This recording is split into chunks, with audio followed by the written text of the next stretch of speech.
Alhamdulillah, wassalatu wassalamu ala rasulillah wa ala alihi wa sahbihi wa mawalah. This is Q&A session, inshallah.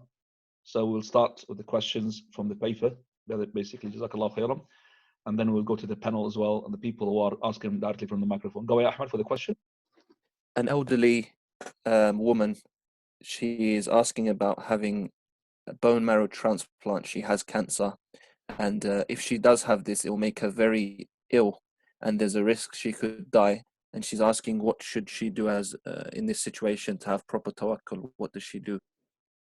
Well, she should depend upon the advice of the doctors. If the doctors told her that this is basically her life will be better, then she should go ahead and do that transplant. If that chance is not going to be good and there is a danger in her life, then she should really waive it out, because we don't want to put her more danger than what she is. So the doctors are the best people to determine that, inshallah. Right. I would like now for you to fire some of those questions, and I will list them here, and I will answer them every 5 questions like we did yesterday, because we have moved a lot. Right. So anybody from Aylesbury here at the moment? Can you ask Ahmed? Oh, yeah, Sheikh. No raised hands. No raised hands. Tafadhal, Ahmed. Give me another question. Can Sheikh recommend any good supplication books by Imam al-Albani rahimahullah? Nah, it's a good question. A sister who's possessed by a jinn, she's scared to fast. What should she do? No. Yes. Someone said that Rasulullah sallallahu alaihi wasallam never raised his hands in supplication after the obligatory prayers. Is this true or is this false? No. When is the best time to make supplication on Jumu'ah?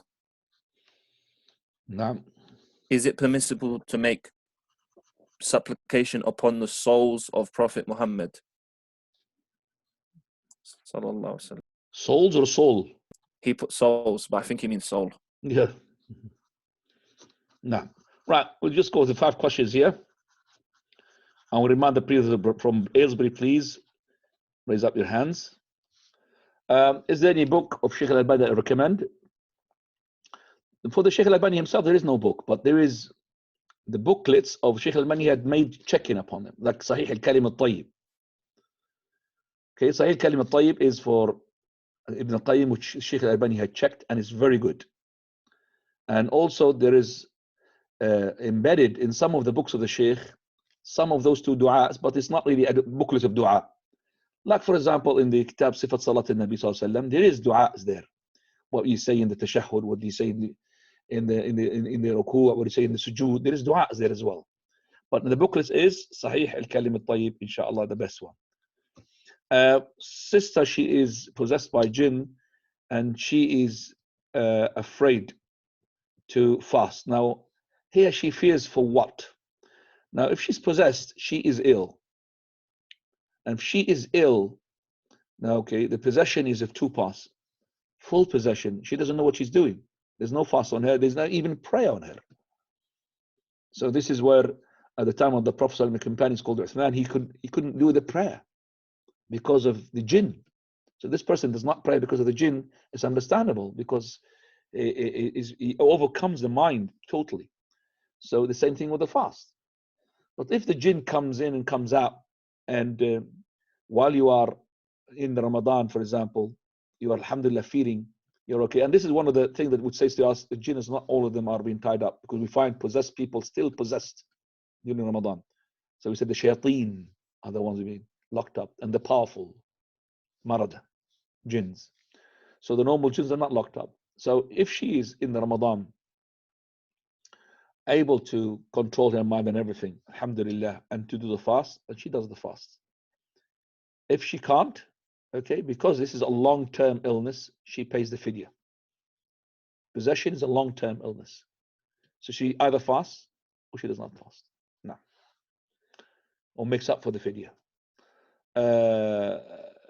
Person, he thinks that the Prophet never raised up his hands after the faridah, the obligatory prayer. Yes, it was not being narrated to us that the Prophet ﷺ had, okay, raised up his hands after the faridah. But is it allowed to do so?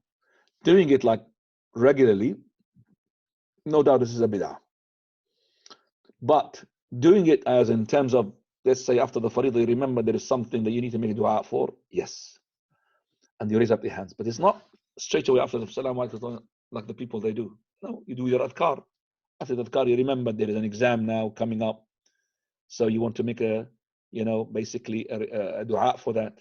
The people who raise up their hands after the prayer, they don't really do dua. They just do something that, we call it in Arabic cliche, something that is slogan. They always repeat it. They don't know what they're saying. And they look at the imam and they wait for him to raise up his hands. And they say, And sometimes the imam, he's mumbling. I don't know what he's talking about. And the people say, mumbling. Everybody is mumbling. This is not dua, ya akhwana. This is not dua. Allah al-Musta'an. Okay, dua Yawm al-Jumu'ah, supplication on the Friday. When is the best? The scholars differed which hour is the best. Some of them, they said when the imam goes to the pulpit, which is far off, because we have the hadith. The Prophet said in Sunan al-Nasai, al-Jumu'ah 12 sa'a, the Jumu'ah is 12 hours. And in it, there is 1 hour. So the day of the Jumu'ah is 12 hours. In it, 1 hour, if one person happens to be calling upon Allah Azza wa Jal, Allah will fulfill it as long as it does not call for haram, impermissible. Seek that hour. This is the hadith. Seek that hour in the last hour before sunset. Last hour. That's it. Fifth one, saying salutation upon the ruh. Salatu ala ruh. In the soul of it. You pass salutation upon the Prophet. Why the ruh, the soul? So why not the body? We said that. But if you believe that the body is alive, no, the body is dead. The ruh is, all ruhs are with Allah Azza wa Jal, all of them.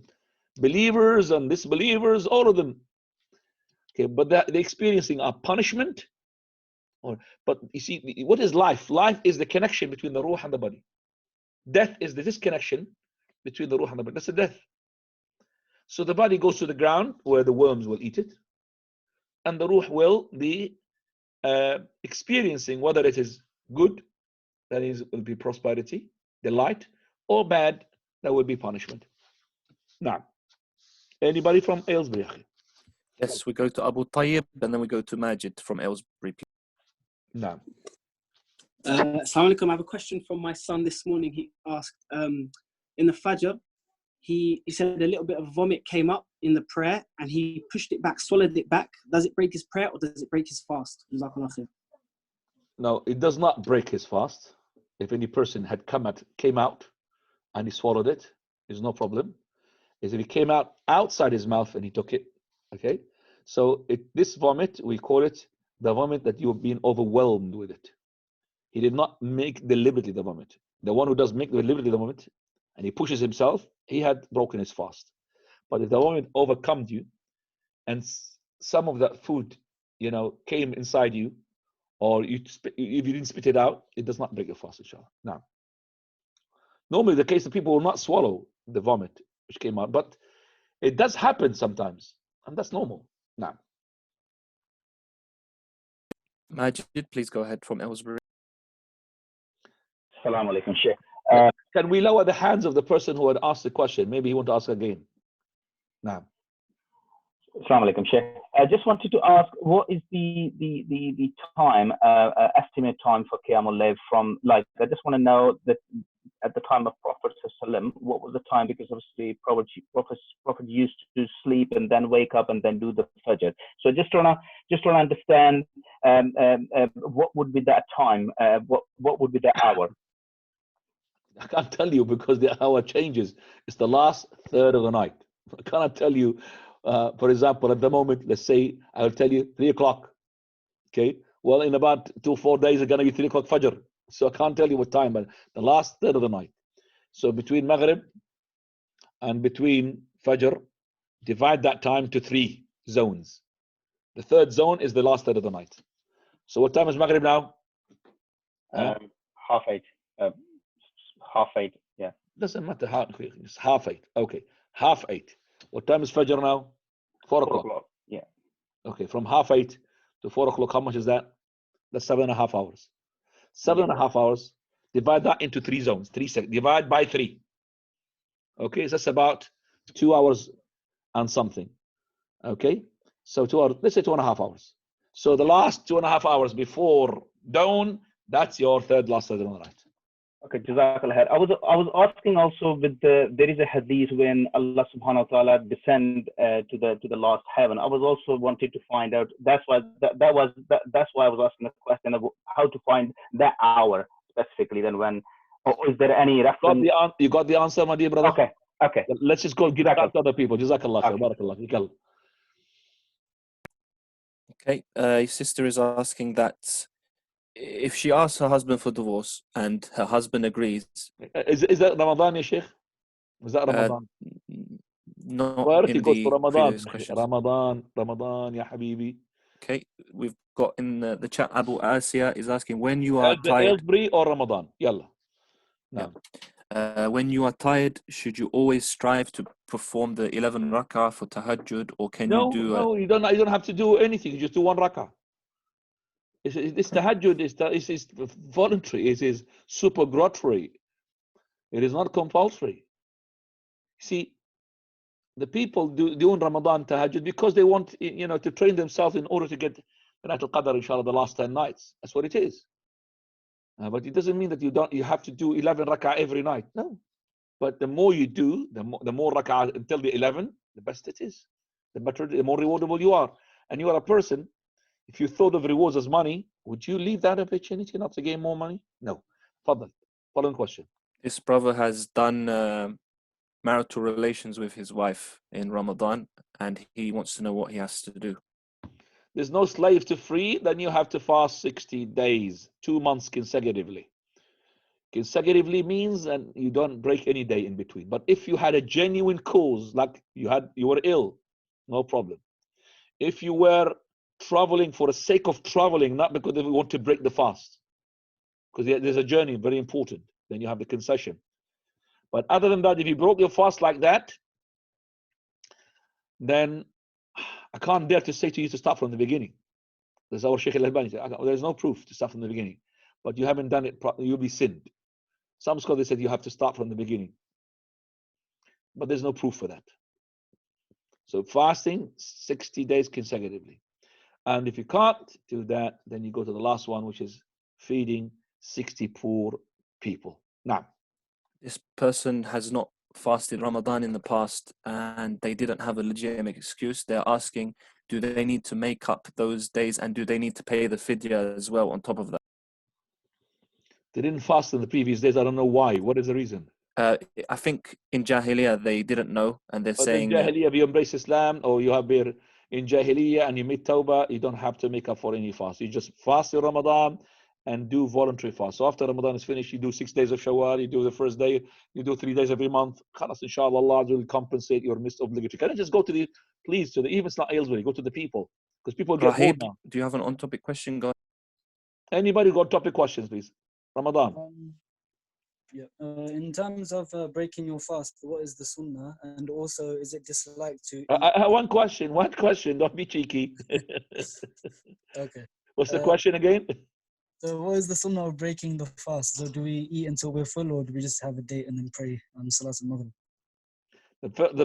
The sunnah is to break your fast with the dates. Do the obligatory and your sunnah prayer and come back and eat and finish. That's the sunnah, because you want to hit the sunnah in 2 ways. Hasten the breaking of the fast and hastening the prayer of the Maghrib. That's the Prophet he said. Do not delay it. Both of them. Now, following question. After him. Abu Muhammad. We said everybody, can you just make sure that everybody, 1 question, please. No 2 questions. 1 question. You have to go back to the queue. Now. Sheikh. We hear you. We could hear you. Yalla. We want to know if someone turns the light off for the Taraweeh and uses lantern lights instead, is that recommended if it feels more comfortable in the atmosphere? As long as nice. It's not, he thinks there's a Sufism in it. No problem. No problem, inshallah. Okay. Now, following question. Fazal Ibrahim. Allah give you relief with the situation back home in Jordan. Jazakallah khairan for that. Yes, Sheikh. Sheikh, this is a situation. This question is on a situation here in Orlando, Florida. A few years ago, one of the Salafi masajid has disallowed allowing iftar in the masjid, and they said it was a fatwa of Sheikh Fawzan, where he said this was not the practice of the companions. The companions, he said, the Sheikh, is that they used to eat the dates, drink the water, and go back to their house and eat their dinner. So as a result, this Salafi masjid here in Orlando has disallowed iftar in the masjid except for dates and water. So is iftar allowed in the masjid? I don't think a scholar, even Sheikh Fawzan, he didn't say it's not allowed to eat in the masjid. Sheikh Fawzan talking about the sunnah. Okay? The sunnah is to be in your house, eat, breaking your fast. Okay? But this person, he's making an invitation. So I'm going to pray. An invitation is whether the place is in masjid or the place. So the invitation in the masjid, no problem. No scholars. I have seen scholars coming to us and we made our iftar in the masjid. Sheikh al-Albani, Sheikh. So no scholar would say it's not allowed. So we say as well, do not deprive your family from yourself. Because some of the people, you're all the time on invitations. You never have iftar with his family. Subhanallah. Okay, you have to start with families and watch them and teach them and what to say. That ذهب الظمأ وتلا العروق ثبت الأجر إن شاء الله. نعم. جزاك الله خيرا يا Faisal for this question. Now, when does the actual fast begin? Start of the adhan or at the end of the adhan? As we all break our fast as soon as we hear the adhan, then why do we wait until the end of the adhan to start our fast? When do we break our fast? At the beginning of the adhan or the end of the adhan? Yes, Shaykhi. Yeah, that's the question, just like that. But I don't understand the second part. Is the second part I'm not sure. I'm not sure either. He's saying, why do we wait until the end of the adhan to start our fast? He's saying. To start our fast. The end of the I don't adhan. understand. It doesn't make sense. No, we start breaking the fast as soon as we hear which is Allahu Akbar all the time. And also, we stop our food, we say, Allahu Akbar. Who said that we had to wait until the end of the adhan? Nobody said that. I think he's misunderstanding maybe the way that we are, if you are holding your cup or you're eating your food and the adhan is being called for sahur, which is the adhan al-fajr. That's Akhi brother, this is the person Allah had given us a concession, not to the end of the adhan. No, you keep eating until you finish what you've got, even the adhan is finished. Okay, so it's both times is on time. So if the mu'adhan slept, well, I'm going to wait for Allahu Akbar, he slept. So I'm going to go by the time. And then I stop by the time. Something to do with the end of the adhan or the beginning of the adhan. Wallahu ta'ala a'lam.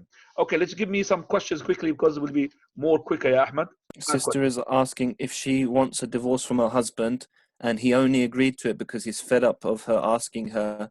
They want to know, is that a talaq or is that khula?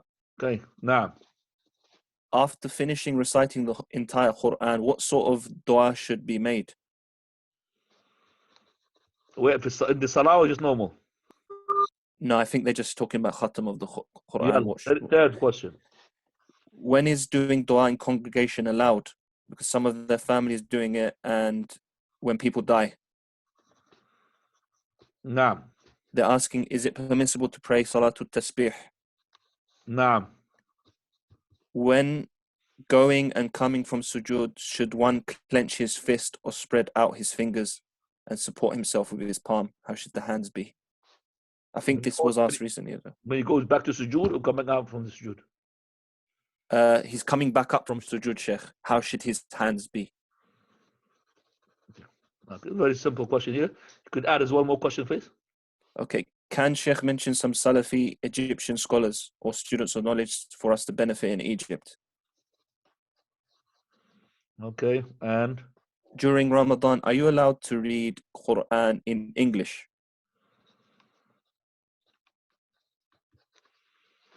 Okay, Jazakallah khairan. We'll just answer this and then go to the people. Right. Sister, she's asked her husband so many times, give me divorce, give me divorce. So he got fed up of it. And he gave a divorce. Is this considered divorce? No, this is khula. Because she's asking for that. She's asked for that, it's called khula. Okay, so it's not divorce. But khula is a divorce, but is actually with the request of the husband. What is the difference? The difference is that as soon as he gives a divorce, she's a stranger. She has to live somewhere else. Or he has to live somewhere else. It depends on whose house belong to. Separation. 1 month of iddah. Second difference. So the first difference, separation. Second difference, month iddah. Whereas the other one, if you divorce a revocable, 3 months, 3 menses. This one is 1 month, 1 cycle, or 1 month, just to make sure that she's not pregnant. But even in that month, she's a stranger. Third difference is that does not count from the divorce. You could make unlimited khulu', but the divorce is 3 times. After that, she can't go back to him until she marries somebody else. Second question, what is the supplication after the Khatm Quran? There is no such thing is called specific supplication for finishing the Quran. But when we had Anas radiallahu anhu, when he used to finish the Quran, he would collect his family, and his family is big, huge. Okay, remember he said, I have buried with my own hand 120 of my sons. Yes, with his own hands, he buried more than 120 of his sons. That means his sons and his grandsons, because he lived 120 years because of the barakah of the dua of the Prophet ﷺ. Oh Lord, increase his lifespan and increase his money as well. He was wealthy, and he was so old that he said to himself, I'm shy that I'm old I am. It's like he's wishing for to die. I'm shy I'm really too old, I'm not dying, because of the barakah of the dua of the Prophet ﷺ. So there's no specific dua for that. Number 3, is there any supplication in congregation? Because some people they do it when the person is dead. No, there's no such things called, unless you're teaching people. Okay, even when you make the Hajj, it's not together. Each one is different, but it's synchronized sometimes. Labbaik Allahumma labbaik. Okay, when we say, for example, in a person who's even admonishing to the deceased after he's dead, you keep in tadhkirah, and you said, oh Lord, forgive for him, and people said Ameen. That's not congregational dua. The congregational dua, he said Allahumma ghfir lana, they say Allahumma ghfir lana together. That's teaching purposes, yes. Tasbih, salat tasbih. Tasbih is you could make it once in a life, once every year, or once every month, or once every week, or once every day. Okay? And this is not to be specified for a particular time, or a particular month, or a particular way of doing it. Not to be prayed jama'ah, not to be specified to the 27th of Ramadan. Okay? And to be prayed at any time, whether it is in the evenings or the days, as long as it's not in the prohibited times. It consists of 4 rak'ah. These 4 rak'ah contains 300 tasbihah. 300 tasbihah in totality, in its entirety. Okay? So each rak'ah contains 75 tasbihah. So when you recite the Quran, the beginning, Fatiha, Allahu Akbar, then Fatiha and the recitation of the Qira'ah, then 15 tasbihah. Subhanallah, alhamdulillah, la ilaha illallah, Allahu Akbar. Subhanallah, alhamdulillah, la ilaha illallah, Akbar. 15 times. And these are the best of words. The Prophet said, أربع كلمات لا يضرك بأيهن ابتدأ. 4 words. Subhanallah, alhamdulillah, la ilaha illallah, Allahu Akbar. It doesn't harm you which word you started with. Subhanallah, or alhamdulillah, or la ilaha illallah, Allahu Akbar, doesn't matter which one you start with. Then when you make Allahu Akbar to ruku', Subhanallah Rabbil Azim, Subhanallah Rabbil Azim, as well. So you make 15. And Sami Allah liman hamida, 15. And then you go, and then you make, the total is 75. One of them you make it between the 2 sajda 10 times. So if you count, I think it's 15, 10, 10, 10, 10, you make it 75 times. 75 tasbihah. 4 multiplied by 75 is 300 tasbihah. Sujood, how do you go up from the sujood? You use the, like, kneading the dough. Kneading the dough, like that. You could do like this as well. Okay, that's how you go up. And you push your knees up, and then your hands goes up. So your knees up after you put this to support yourself. You push your knees up, then your hands goes up after that. Salafi sheikhs in Egypt, there are plenty, sheikh, mashallah. Okay, there are plenty. There's great scholars, and these are small scholars. And there's scholars who are good in something, and they're not really good in something. Some scholars are really, they've got something there that we should really let it go on. But in general, so if I said, in general, those shuyukh who are calling for قال الله قال رسوله قال الصحابة, Salaf said, then they are Salafis. There's even some of the mahattat. They say, I can't just, because if I say somebody, I've been targeted now. Oh, you said this person, but he's dodgy and all of that. So, these, because there's some people say, oh, look, he says about Salafi, but this guy is not pure Salafi. That means khalas, X plus Y is equal to Z, that Abu Suhaib is outside Salafi. So that's why I don't want to, I'm going to be careful mentioning the names. Okay. Allah al-Musta'an. So, alhamdulillah, there's plenty of their Salafiyah, okay? But not every person who says I'm Salafi is Salafi. You have to know that as well. طيب. If this question to be asked in private, I might give more information. But as I said, I cannot pinpoint somebody like that. A long time ago, I'm going to mention this name now. My shiyukh, and they told me as well, they said, yeah, Usama al-Qusi. Now Usama al-Qusi, do you know what he is? Usama al-Qusi, Allahumma ya muthabbit al-qulub, thabbit qulubana ala dinik. Allahumma ya musarrif al-qulub, sarrif qulubana ala dinik. Make us to die upon the deen, ya akhwani. This man used to come to this country as well with the beard and all of that. Allahumma la shamata. I'm not really gloating his sort of corruption here, but now almost no beard. And now he's with the Christians. He's not Christian, but Allahumma musta'an, from being a Salafi. So that's why the scholars, they said, like Abdullah ibn Mas'ud and Azal, the others, they said, if you want to follow somebody who's dead. Don't follow somebody who's alive. Because the dead is dead. He's not going to go in fitna. He's not going to change his religion. He's dead already. Sheikh al-Albani is dead. So we're not really going to be fearing that maybe he's going to keep away from the haqq. But somebody who's alive, Allahu A'lam, is going to end up. طيب.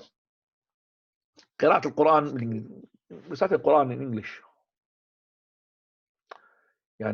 You start in the meaning of it, not the Quran itself. So if you can't read the Arabic, well, you have an option. You just want to read English. You try to read, but this is no way we could say to you that you are worshipping Allah when you recite in the Quran in English. Can't. So when we say Alif Lam Mim, ذَلِكَ الْكِتَابُ لَا رَيْبَ فِيهِ مثلا, this is the book where there is no doubt in it. When I said this is the book, this is the translation. I'm not going to get 10 hasana for the T of the the and the H and the E. I'm not going to get that. Only when I say ذَلِكَ الْكِتَابُ, I will get for the Dhal 10 hasana, Lam 10 hasana, the Kaf 10 hasana. So no harm, inshallah, if you don't know. Wallahu ta'ala a'lam. Go to the people, please. Go ahead, Akhi Muhammad. Barakallahu feek, Sheikh. What is the ruling regarding accepting dua by someone who adds to the end with the blessings of the month of Ramadan, or they say with the blessings of Prophet Muhammad?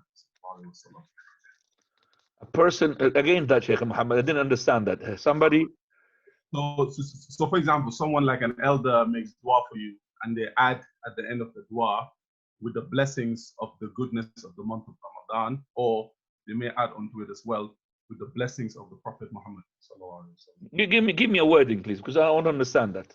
For example, may Allah accept your Ramadan, may Allah accept your goodness. That's no problem. May Allah accept your Ramadan and your goodness. What is that one with the Prophet? That's why I link. I don't know what's the link here. So they will add with the blessings of the month of Ramadan. So they will say, the easiest translation in English from my language is the word barakah. So with the barakah of Ramadan, or with the barakah of the Prophet Muhammad, may the good that you've done be accepted, for example. Or so with the barakah of Ramadan, may Allah. So he's asking the barakah. I mean, you see these little words, because these people are awam. You're talking about awam. Awam means general masses, layman. Do you understand that? Yes.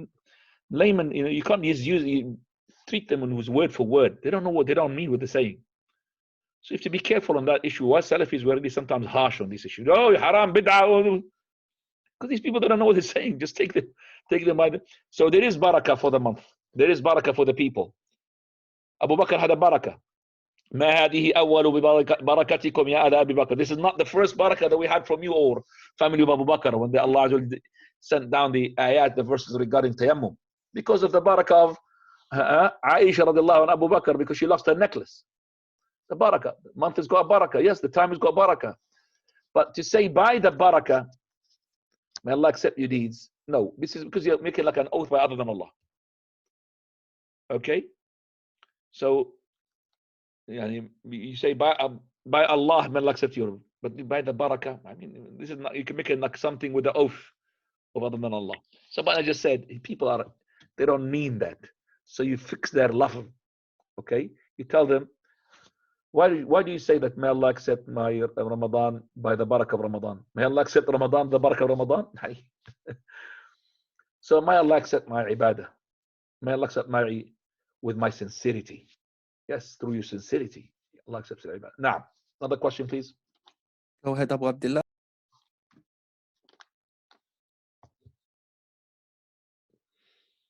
Abu Abdullah? Abu Abdullah, please go ahead, Akhi. Did you unmute him because he can't unmute himself? Okay, get another one. Aman, go ahead, please. Do you unmute him? Yes. The brothers help me because I'm reading. Okay. Now, Sheikh, if I pray my 11 rakat Taraweeh after Isha because my family has to sleep early, how do I attain the virtues of the last third part of the night? Say that again, please. I didn't catch it, all of this. Again?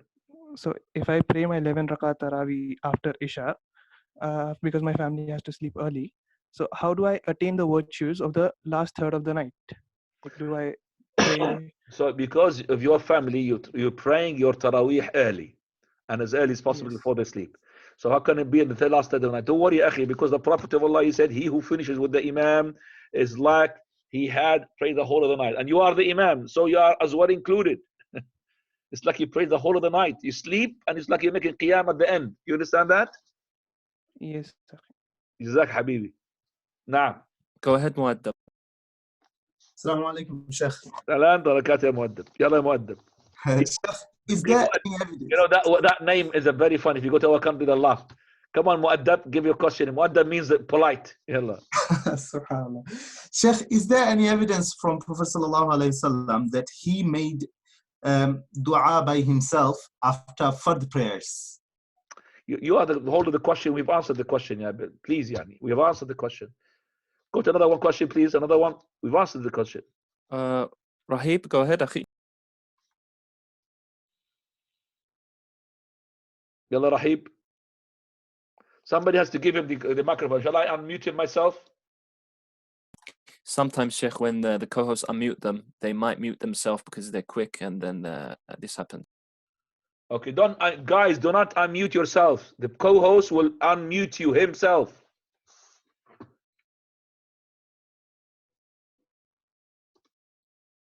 No, maybe Rahib's not giving permission. Let's You're go to not Abu giving us Abdullah. permission, Rahib. Okay, go to the other one. Go on, quickly. Actually, Abu Abdullah, can you go ahead now? What is the sunnah in raising hands when you're making dua in Taraweeh prayer? You have asked this question. We said before. And Abu Abdullah, why you called yourself Abu Abdullah number 105? Oh, this one's a different one, Sheikh. That was another one, Abu Abdullah. Oh, Abu Abdullah. Okay, khair. Salim. This is Salim. Yes, I think maybe. Yes. Put Aylesbury as Salim. Aylesbury, so you can get the property. Nah. Okay. Right. We said this is the other hands. It's not like that.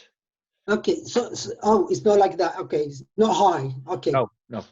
Clear. Okay. Next following question, please. Masjid Umar, go ahead.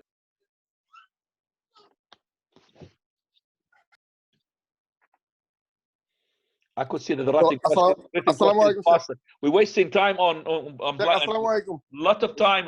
Listen to me, co-host. We're wasting a lot of time. A lot of time is being wasted just waiting for the question to be taken. So I'll tell you what, I'm not going to hold on. Every time I'm going to write the question, you go to the other one. Because we're wasting a lot of time. Assalamu alaikum, Sheikh. This is Bashir here. Salam alaikum, Bashir. Tafadhal. Yeah, Sheikh. After the Salatul Isha and Salatul Taraweeh, so if I finish the Witr as well, can I perform 2 rakah of Sunnah like before Fajr around 3 or 3 o'clock? No. Next question, please. Jazakallah khair. Rahib, ask your question, please. Jazakallah khair. What do we do in a situation if your family invites you to a birthday party, etc., and if you do not attend, your parents will be angry at you and you'll cause family issues? Jazakallah khair. Rida, please go ahead. Assalamu alaikum, Sheikh. raising the hand in this time when there is a nazila, like, is there a difference? Like your palm is facing the sky, or do you know what I'm talking about, Sheikh? Jazakumullah khairan. Jazakallah khair. Go ahead, Ali. Assalamu alaikum, Sheikh. Salam alaikum. Sheikh, when there's sujood tilawa outside of the salah, is there any takbir when you're going to sujood? Yep. Ismail, go ahead.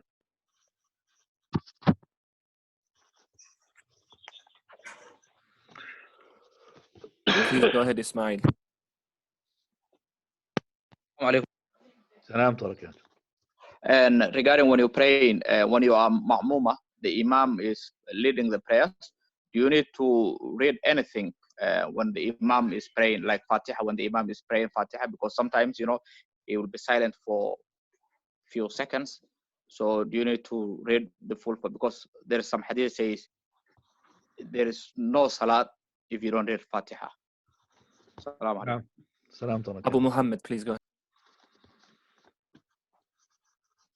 First adhan for waking up the people if we are on our own for Fajr. Huh?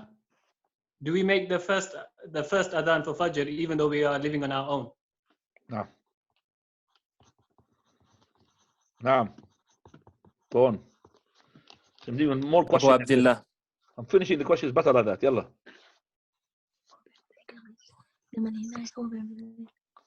Okay, Obs and Jin, you're unmuted at the moment. Wait for Abu Abdullah. I finished my question. Sorry, I'm confused. Obs and Jin, could you just... Are you there, brother? Is that a brother? Muslim brother? السلام عليكم يا شيخ.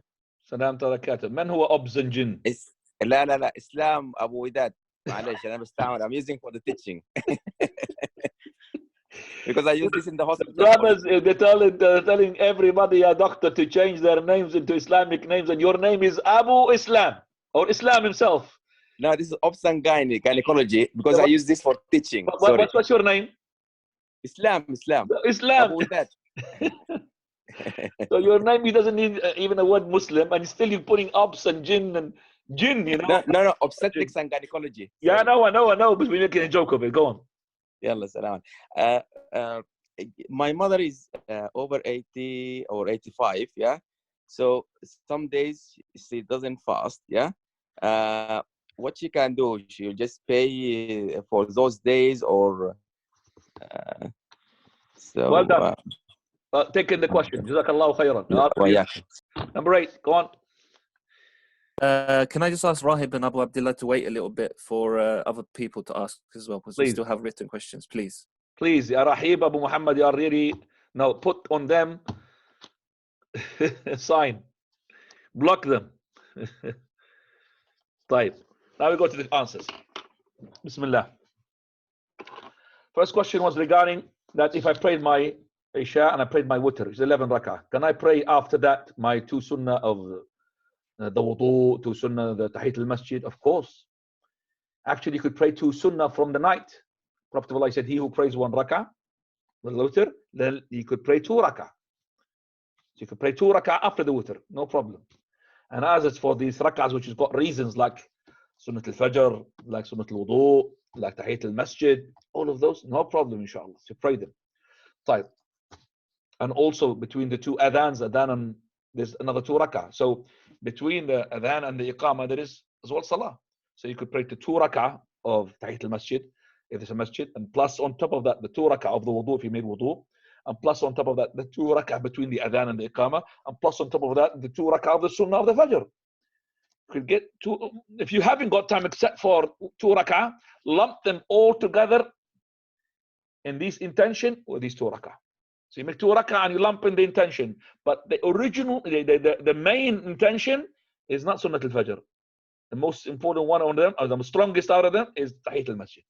So it's Tahit al-Masjid, but on top of it, Sunnat al-Fajr. On top of it is Sunnat al-Wudu. On top of it is the 2 sunnah between Adhan and Iqamah. Second question. This question has been asked again, which is that to fulfill an invitation for birthdays. I've been asked this yesterday, and I said, causing a harm here, Ikhwan, he says it's going to cause a harm and conflict between the in-laws. No, yeah, Ikhwan, you cannot really compromise our deen. I cannot participate. What is the end? Where do we draw the line here? My family are Christmas and Christians, and if I don't go there, I will be as well. Where do we throw the so we're going to be celebrating with them? How can we draw the line here? Where are we going to say that this is Islam or no Islam? This is Sunnah, this is Bid'ah. Where do we draw the line? There's no end for this. If we open the gate for that, we do not participate in Bid'ah because we don't support them. Sorry, you be angry, you be angry. I want to please Allah. If I please Allah Azza wa Jal on the expense of displeasing people, Allah will help me and protect me. But if I please the people on the expense of displeasing Allah, Allah will let me alone. Go and sort yourself. If something happened to you, why are you coming to me? So, من أرضى الله بسخط الناس كفاه الله منة الناس. ومن أرضى الناس بسخط الله وكله الله إلى الناس. Don't compromise, ya Ikhwani. This is okay. So we do not compromise our deen for regarding these issues. Jazakumullahu khair. Now we could go to a gathering without participation. To go to the gathering, but not to the birthday and participate because there are going to be balloons and happy birthday and cake. I know it's difficult. Holding to your deen is like holding to the burning coal. I'm asking you now, not to go there to them. Is it as hurtful as holding the burning coal? You're going to get to the extent of holding your burning coal. If you let go of your religion. But you have to hold on to it. It's going to burn you. So which one is more hurtful to you? To hold it and burns you? Or is it more hurtful to go on? Which one? You know for a fact that this one is more hurtful. Yet we have to hold on to our religion. Raising up your hands in the crisis. Something happened. It's not the qurut al-wutr. Do we spread our fingers? No, it's the same. Dua, same. But the Imam is allowed in istisqa, Prophet ﷺ, seeking the rain. He put his hands like this. So there's, and also in the istisqa, there is doing like this. So we ask in Allah Azza wa Jal with the back of our hands. The reason behind this, we say to Allah, we want everything to change from drought into rain. So even the cloak that you put it upside down. So you put it inside out. And the right will be on the left and the left will be on the right. It's a specific dua for that. So there is no difference in the normal crisis like enemies and all of that. Number 4, making sujood tilawa outside the prayer. Is it takbir? Doesn't matter, akhi.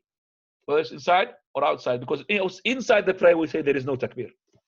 That's the sunnah. No takbir to go down and no takbir to go up. You're going to ask me how the people are going to know. Well, first of all, the sujood tilawa should not be in a prayer which is silent. You're going to confuse the people.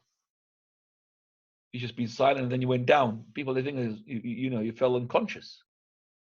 It's to be in the loud recitation, but not in the silent recitation, because we don't know what you're reciting. So it's in the loud recitation, in the prayer I'm talking about. And when you go down, how do people know? Because your recitation will break, stop, and then you go to sujood. And when you get up, don't make takbir, you start the recitation. And that is a solution for those sisters who are praying, not behind the men, they don't know what's going on. And if it's Taraweeh prayer, if the Imam did not tell them and inform them beforehand that there is a sujood tilawah and he forgot, besides the Fatiha, he says, Allahu Akbar, he's going to go to ruku'. How many sisters would realize that this is a sujood tilawah? They don't know. Some of them don't know any Arabic. They're going to go to ruku' and you're going to go to sujood. When they're going to realize they're wrong? When you're going to go up and say Allahu Akbar because they expected Sami Allahu liman hamida. Oh, they missed the sajda. See what I mean? So that's the problem with this. But when you do it the sunnah way, even if you didn't tell the sisters, if you have recitation and you go to sujood, they will, recitation is cut off. There's a sujood tilawah, they know it. There's no Sami Allah, there's no Allahu Akbar. They will, because the sujood tilawah has to be for at least 20 seconds that Allah straight away. So they'll know the recitation cut off. Sujood tilawah, they'll know. And when you get up, you start recitation, everybody get up. Subhanallah. Simple, reply the sunnah. Same thing with outside the prayer. There's no takbir when you go to sujood. No takbir when you come out of the sujood. And by the way, sujood al-tilawa is recommended, it's not compulsory. You could recite an ayah with sajda, and you don't have to make sujood. As the Prophet recited Surah Sad, one day he prostrated, and another day did not prostrate on the ayah. Sujood al-tilawa, if you are outside the prayer, doesn't need wudu. So if you are reciting from your memory, or you're not holding the Quran, and you're not on wudu, you heard a recitation, or you recited yourself, you heard a recitation of sajda, you could make sujood tilawa. You don't have to be on wudu, because it's not a prayer. If you are inside the prayer, of course you're going to be in wudu. طيب. Recitation of the Fatiha behind the Imam in the prayer, which is loud. What do we do? There's books regarding this issue. They're controversial. Well, what I believe is correct, alhamdulillah. We are very confident that this is the right opinion. When the Imam is reciting, you can't recite because you're not able to listen to your recitation and to the recitation of the Imam. I say it with full relaxation. Subhanallah. Allah Azza wa Jalla, He said, وَإِذَا قُرِئَ الْقُرْآنِ فَاسْتَمِعُوا لَهُ وَأَنصِتُوا. If the Quran is to be recited, listen. Listen. فَاسْتَمِعُوا and وَأَنصِتُوا, and be quiet. So this Quran Imam is reciting Fatiha and the following surah, and you are still reciting Fatiha. Are you applying the surah, the ayah? You're not implementing the ayah. You are going against the ayah. Allah said, if you read the Quran, quiet and listen. But you're saying, he's reciting Alhamdulillah Rabbil Alameen on top of his recitation. That's incorrect. And if I want to explain it, it's going to take a lot of time, but I'm going to go quickly. I haven't got that much time. So we say to you that, no. What about if you left me a gap? Well, that's from the bid'ah to leave him a gap. And the Imam, after وَرَضَّالِينَ Ameen, they leave a gap because they're thinking that the Imam, the Ma'moom has to say the Fatiha. And this gap is not there. And normally they don't give you the full gap. They give you half a gap. It's not even enough for your Fatiha. So you're going to end up either going to be quickly, or you're going to end up having half of the Fatiha, and the other half is going to be on top of his recitation. Ya akhi, apply the Sunnah. Subhanallah, wallah, the Sunnah is easy. The Imam is there. If he allows recitation, his recitation is a recitation for you. And I could really tackle anything to be thrown at me regarding this issue. It's for me, I am sleeping, relaxing. I know where is the haqq. It's 100% for me, clear, white, and black. But I do not really label those people who don't listen or adopt the other opinion is to be Ahl al-Bid'ah. طيب. Adhan al-Awwal. First Adhan of the Fajr. Do I pray it at home? Ya Akhwani, the Adhan is for indication of the prayer. It's not for the indication. The Adhan, the first one, is the first Adhan Awwal, is to wake up the people. So if your Adhan is to wake up the people inside you, no problem. The first Adhan is to wake up the people. That's not for to wake up the one who is sleeping. So your Adhan, who's going to be quick? You're going to make the Adhan in your house. You're not going to make it outside to wake up the people. So there's no Adhan. The second Adhan is for your prayer. That's the one which you should be making Adhan for it. But if there's people to wake them up, yes, do that first Adhan. No problem. My mother is 80 or 85. She does not fast. Yeah, of course, 80 or 85. MashaAllah. MashaAllah. May Allah give her more age, inshallah. MashaAllah. Yes, she doesn't have to fast. She could fast. And the day she does not fast, no, we don't ask her to make up. She's 85. After Ramadan, she's going to be 86. Following Ramadan, 87. You're going to get even worse in terms of difficulty-wise. So, inshallah, after long age, we should say pay the fidya, feeding the poor person for every person that they break the fast. But remember, the fidya is to be given after she breaks the fast. So if she is on the day after Fajr, she could give fidya on that day. She cannot give the fidya before Ramadan. She could give it to somebody else and not money, but that person has to make sure that he brings it food and after Ramadan or after each day. Now. Muhammad, please go ahead. أحسن الله إليك Sheikh. Assalamu alaikum. Salam wa barakatuh. Sheikh, my question is, if someone suffers from excessive saliva, can he swallow it during Ramadan continuously? No. Next one. Person is asking if you can share the morning and evening adhkar with them. Can you send that to them? They're asking. Share them? What do you mean? I read them for them? They want it on the group. We have a group for the class and they want us to send it to them, Sheikh. The adhkar. What do you mean send them? Is what I'm going to say them? No, they want a list of adhkar for the morning and for the evening from you. a list. I mean, like, it's a booklet. Give them a booklet. So booklet, there's a booklet here. Sahih al-Muslim. You go through it. It's called Adhkar al-Sabah. You could download it into your app. Hisn al-Muslim. I will give you Adhkar al-Sabah, Adhkar al-Masa. Adhkar al-Sabah, Adhkar al-Masa, they differ in slight things. Slight. Changing some words, and some of the du'as is not there. So in, now, third one. Person is asking that if Ayatul Kursi will protect them from the shaitan, and will it keep the shaitan away from them while they're in the sleeping? Number 4. Is it true that you gave a fatwa to use nautical dawn? Yeah. Does a wife need permission from her husband to visit her daughter? Huh? Does the wife need to have permission from her husband in order to visit her daughter? No. Can you just go to the people, please? There's somebody there. Abu Abdullah, please go ahead. When you have somebody there, go to the person here, the priority there. I think some asked already, so I was trying to get some Okay. questions. Can you just give me the last question, Ahmed? You said? Yes, Sheikh. When he visits his parents who are dead, do they feel it? No. The question before, the last question, I didn't write it down because I was talking to you.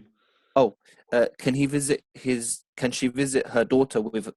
Does she need permission from her husband to visit her daughter? No.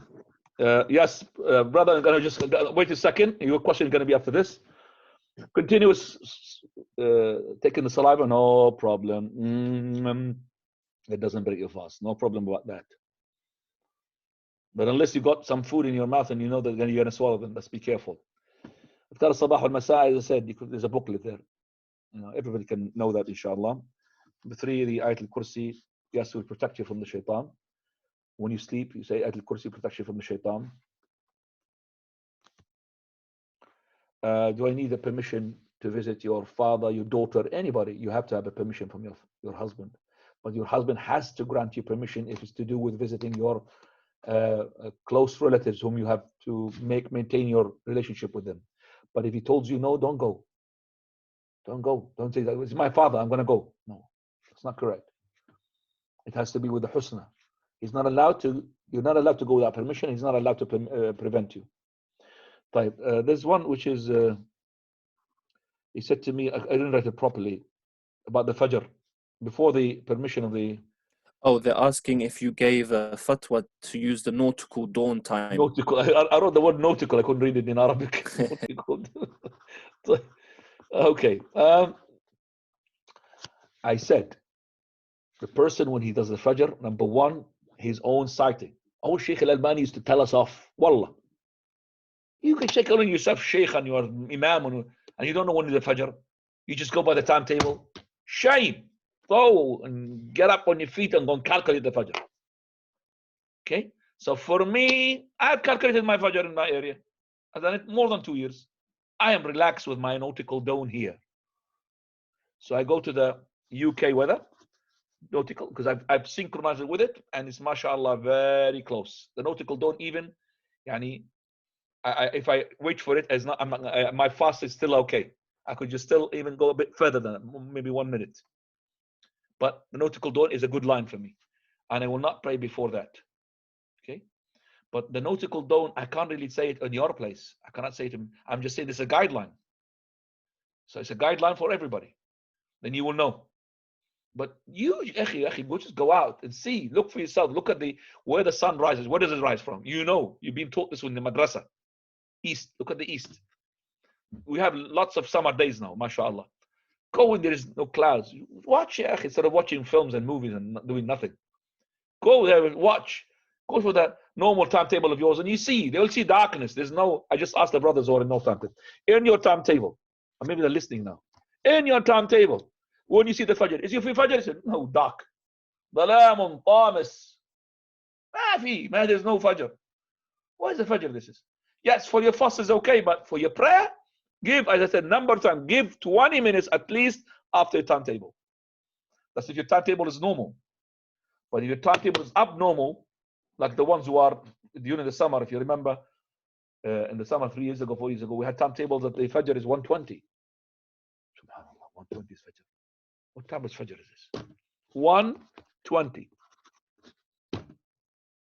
120, and it does not go out of, there's no, for them, this phenomenon is called phenomenon. 120. Yeah, we are looking for the red twilight, not the white. Whiteness is always, some of the areas they'll have it. طيب. We got some minutes for the question. تفضل يا أبو عبد الله. Eaglesbury. Can we pray voluntary prayer between Fajr and Shuruq? Well done. After you prayed your Fajr prayer, you may not pray. This is one of the prohibited times. You may not pray a voluntary prayer that has no reason. But if you, let's say for example, your wudu is broken and you want to stay on wudu, so you make wudu, you could make 2 sunnah of wudu, no problem, even after Fajr. But just to do nothing for nothing, voluntary, it's not allowed. For the Prophet one day, he saw a man, he prayed after the Fajr prayer, his prayer another 2 rakah. He asked him, he said, Prophet of Allah, I forgot to pray my 2 sunnah. See, because he forgot to pray the 2 sunnah, which is before Fajr, he prays them after, it's no problem. Now, Rahib. Jazakallah khair, Sheikh. Is it compulsory for us to do the adhan in the house if we have little kids during Fajr, for example, and they'll wake up? It's compulsory to make the adhan of the salah. Which adhan are you talking about? All the adhan. The adhan, we have 5 adhans. We don't have more than 5 adhans. You're talking about the adhan, Yes, which is, that's not adhan. This is adhan for waking up the sleep. This one is not compulsory. No, for the salah. For the salah, you have to make them. Yes. You have to make adhan for each prayer. It's not just iqamah, adhan. Just like it's compulsory to make iqamah, it's as much as compulsory to make the adhan. Yes, Faisal. The Prophet used to say Subhana Malik al-Quddus. Can you tell us how he used to say it? I will tell you how it's been narrated, it's been said. I haven't seen the Prophet ﷺ, but that's what I'm asking, Sheikh. He would say 3 times Subhana al-Malik al-Quddus in this way. Subhana al-Malik al-Quddus, Subhana al-Quddus, Subhana al-Malik al-Quddus. Raising up the voice and prolonging. Subhana al-Malik al-Quddus. Yamuddu biha sawta. He will extend his voice and raising it up. Subhana al-Malik al-Quddus, Subhana al-Malik al-Quddus, Subhana al-Malik al-Quddus. That's the way he said it. And by this, I think we need to, because 8:15, Jazakumullah khairan. سبحانك اللهم بحمدك أشهد أن لا إله إلا أنت أستغفرك وأتوب إليك وبارك الله فيكم.